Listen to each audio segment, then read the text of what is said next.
Okay, this is 1355 training, and this is how we create plans around goals. So you can do a 1355 for just about anything. I do them for a ton of things. In this case, we're going to use the team production 13551 one that I have done because typically your first 1355 is your own production. And so this is going to more closely match it. But you could do a 1355 on a health goal or just any type of a business plan. It's really a simplified business plan and a great format for business plans. In fact, interesting story. Ben Kinney was asked by Gary Keller to do a business plan so that he could invest in a company that Ben was forming. So he spent, a week doing it, stayed in all weekend, and did this beautiful bound business plan for Gary. So he presents it to Gary, and Gary says, "Oh, actually, I just want it all on one piece of paper. I just want you to do a 135." And so it's actually harder to do it in a simplified. Doing a 135 or a 1355 is actually harder than doing a really long, involved business plan. Brevity is harder than doing something long and involved. So a lot of the times these are called GPS or 135s. You'll notice we call ours 1355 because I really believe the magic's in that last five. So in a nutshell, this is what it looks like. What you're seeing on the screen right now, this is a Google Sheet, which means that you can do this on your own, or you can choose to share it with one or multiple people. If you were going to be working, with some, I don't know, some different agents on a project, you would all share it together. How we use it is that you'll share it with me. And so anytime you have a change, it's a live document. Anytime you have a change or anytime I want to edit it or have a change, then obviously we don't have to print it out. It's just a live document that we both have access to. So my 1355 lives in a shared folder on Google Drive that I have with my coach. And anything that goes into that folder is shared between, all of the parties. So this is a Google Sheet, like I said. The first thing you want to do up here, and just to make it easy so that we know what we're talking about, I am going to highlight that in yellow. So that's really the first thing we want to do, is we want to put what the goal is. My advice is to be very specific. Goals like to be specific, and there should be specific, and they should have a deadline. So if this was a weight goal, you'd say to weigh X by X, or to run a marathon, 26.2 miles, by with X with a date on it. In this case, it's to close 200 units in 2016, right? That's the team goal. Now I want to say this is as a team, not my personal production. So the first thing we want to do is that goal. And I started out white. I'm going to color code it as we train to help you better visually see it. The second thing we do once we have the goal down is we want to put down here, what are 3 priorities? We'll just, we'll make that orange. What are 3 priorities to achieve that goal? And when I did this fourth quarter of last year, I really was like, okay, what do we need to do to close 200 units? Well, the first thing is we need people in here to close the units, right? So we need to recruit 24 outstanding agents. If you are listening to this, you are one of them. The second thing is that out of the 24, you figure if you're gonna hire 24 in the course of a year, a lot of those agents are gonna come June, July, August, September, November, December, which means probably it's realistic that you're going to have 12 agents doing the majority of the production that year. By year 2, though, everyone will be up and ramped up. So I wanted to train, lead, and motivate at least 12 of the agents, so the ones that are here, that started first quarter, to do consistently, at least 18 deals a year. Most people will do hopefully 24. And then number 3 is, we need to produce leads to feed the 24 outstanding agents, right? And that's, again, a rolling thing. So I wanted to kind of work through, I had to work through a bunch of math on that, but to me, it was getting the agents, coaching the agents, and then feeding the agents. That's kind of how I viewed it.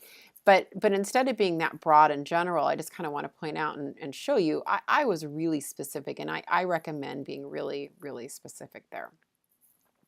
So now we have our 3 priorities to check to achieve that goal. The first thing is, see this column? This is all priority number 1, okay? That is priority number 1. And priority number 1, let's give that, oh, I don't know what color. What color should we give that? We'll give it, we'll call that a little, that's red, okay? So there's this priority number 1, okay? Make this a little darker. There we go. Priority number 1's in red. So priority number 1 is to recruit 24 outstanding agents. And we have a typo. For all of you who have OCD, I don't want you to have to stare at that. So we're gonna, there we go. To recruit 24 outstanding. Under that, so these are, by the way, it's a 1, 3, 5, 5. This is the 1. These are the 3. Okay, now we're getting into the 5. Okay, this is still priority 1. This is a carryover. Now, here are the 5. I'm going to highlight the 5 in red so that you better can see what I'm doing. Okay, I did 6. You can do 6 too. You can do 6, but it's called a 1, 3, 5, 5. So here we go. So what are the 5 strategies under each priority? And once again, here's the priority. The priority is, in fact, what I'm going to do on that one, I'm going to make that stand out a little bit more, okay? There we go. Priority number 1, recruit 24 outstanding agents. What's the first priority? Well, we want to procure 3 to 5 applicants for every candidate. We know that we don't hire a lot of the people that we interview. We have just a really strict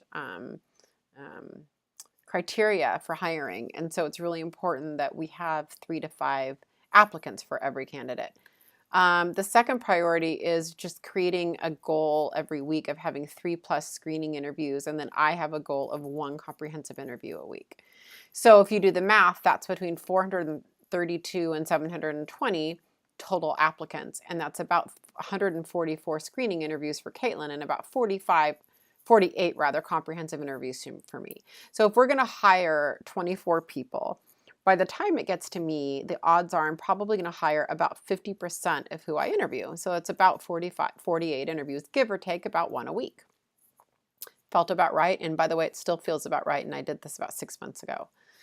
We need to do some career nights. We want to do some in Seattle and some in Kirkland. 6 a year felt right. It's probably still going to be the right number. Lunch and Learns, you can see on number 4, we haven't started that yet, but that's another way to get some newly licensed agents. Usually I teach out of state or in different areas, and as you can see on number 5 here, I need to try to teach locally a little bit. Caitlin's got me on a few local panels, and then I need to reinvigorate my podcast. I was on radio, we need to put that back on the air, so that's kind of my little 6. So it's called a 1, 3, 5, 5. Goal is the 1. The priorities are the 3, and then we have 5 strategies for each priority. Now, the last 5. What we want to do in the last 5, let's go way back to number 1. Procure 3 to 5 applicants for every candidate. This is the little circular. You'll notice that I kind of started listing things that were actually listed on the 5 categories, and I'll tweak that, by the way. But you can see that, we get really granular and specific. And you can also see, I do what's called a 1, 3, 5, 5 who. For you guys, you're just doing a 1, 3, 5, 5 for yourself. When you start getting leverage and we start kind of building your business into more than just you, though, which we will do, you're going to start saying that there's different things that need to be done, and you could recognize that they need to be done, and ideally they're not done by you. So if you were doing a 1, 3, 5, 5 on your finances, let's say you wanted to save up $100,000 by the end of 2018. Some of these, things in here might be hire an accountant, hire a bookkeeper, and then they may be assigned some tasks, or your spouse might be assigned, or your partner might be assigned, some tasks like, to do anyway. So it's not always you is what I'm trying to say. So you'll notice a lot on mine. I have the who is doing it, and then I have the what. You can just have the what if you don't have the who. You can also see, if you go down to the 3+ screening interviews as an example, you can see where I don't always get to the last 5, you know, I kind of go as far as possible, and sometimes I come back to it and fill it in. Sometimes I'll hit 6, you know, it just depends. But the idea with the 1355 is to complete it, you know, really as much as possible. And so as we go down this list, and I'm just going to do this because I think that graphically it might help you. It might help you to kind of understand this better if I do a little bit of color coding.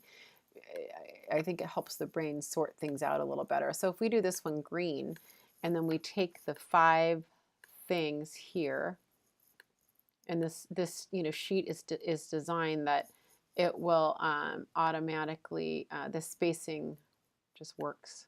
Okay, so that's the second priority, to train, lead, motivate 12 agents to do 1.5 deals a month, right? And then over here, we'll make this one, what should we make this one? Purple? Yeah, we don't have purple yet. We'll do purple. Okay, so I'm hoping that by color coding it, it just kind of helps you guys see. And this one, rightly so, has 5 over here. And I hope that while I'm doing this, you're also taking this opportunity to kind of look at, you know, at what kind of things I do. If I were going to give you a really basic example of a 1355, what I would say is that, you know, if it's okay, I want to weigh, you know, let's say I weigh 150 pounds and I want to weigh 100 pounds by the end of the year, to make it simple. So what I might say is to weigh 100 pounds by December 31st, 2016. That would be my goal, right? And then what I probably do is on number 1, I create a diet plan, a food plan. And then number 2 would be, you know, get accountability in place, accountability and maybe education, you know, books and motivation and whatever. And then number 3 might be get an exercise plan in place. And then under number 1, which is, you know, the food plan, you know, I would probably have something in here like, you know, interview diet centers, or, you know, choose on a food plan. Number 2 might be put that food plan in writing. You know, number 3 might be time block shopping, you know, every Saturday, and meal prep every Sunday. Number 4 might be track my food intake every day. And then underneath here, it might be install an app like MyFitnessPal or something that allows me to do that. So you kind of get the idea. And then I go through and say, okay, hire a fitness coach would be number 1. Number 2 would be, you know, schedule that fitness coach, you know, once a week. And so you just kind of go through and do the priorities, and you do the best you can with that last 5. Admittedly, you can see they're not always all filled in. So I hope that helps, and that is what a 1355 is. And I'll share, you know, you guys all have access, and I believe there already is one in your shared Google Drive folder.